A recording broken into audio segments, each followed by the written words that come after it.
Welcome to mega 9 TV. నేను మానస.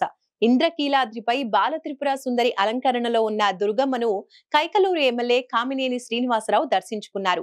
ప్రజలందరికీ కామినేని దసరా శుభాకాంక్షలు తెలియజేశారు. దుర్గమ్మ దర్శనం కోసం ఏర్పాట్లు చాలా బాగా చేశారన్నారు. విజయవాడ ఉపద్రవం నుంచి బయటపడింది, మళ్లీ ఇలాంటివి రాకుండా ఉండాలని అమ్మవారిని కోరుకున్నానని కామినేని తెలిపారు. నిర్వాహకుల్ని ఇందులో ఇన్వాల్వ్ అయిన డిపార్ట్మెంట్స్ అందరినీ పేరు పేరున మనస్ఫూర్తిగా అభినందిస్తాను. ఎందుకంటే ప్రతి వాళ్ళకి ఈ ఉత్సవాల టైంలో అమ్మవారిని ఒకసారి దర్శించుకోవాలని ఉంటుంది. ఆ దర్శన భాగ్యం కలుగుతానికి కావాల్సిన విస్తృతంగా ఏర్పాట్లు చేసిన అన్ని డిపార్ట్మెంట్స్ ప్రభుత్వాన్ని అందరినీ మనస్ఫూర్తిగా అభినందిస్తున్నాను. చాలా చక్కగా దర్శనం జరిగింది. అందరికీ అలాగే జరగాలి.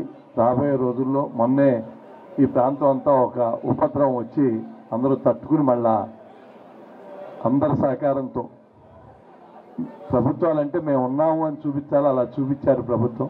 రాబోయే రోజుల్లో ఇటువంటి ఏమీ లేకుండా అమ్మవారు కాపాడాలని కోరుకుంటూ అందరికీ దసరా శుభాకాంక్షలు తెలియజేస్తున్నాం.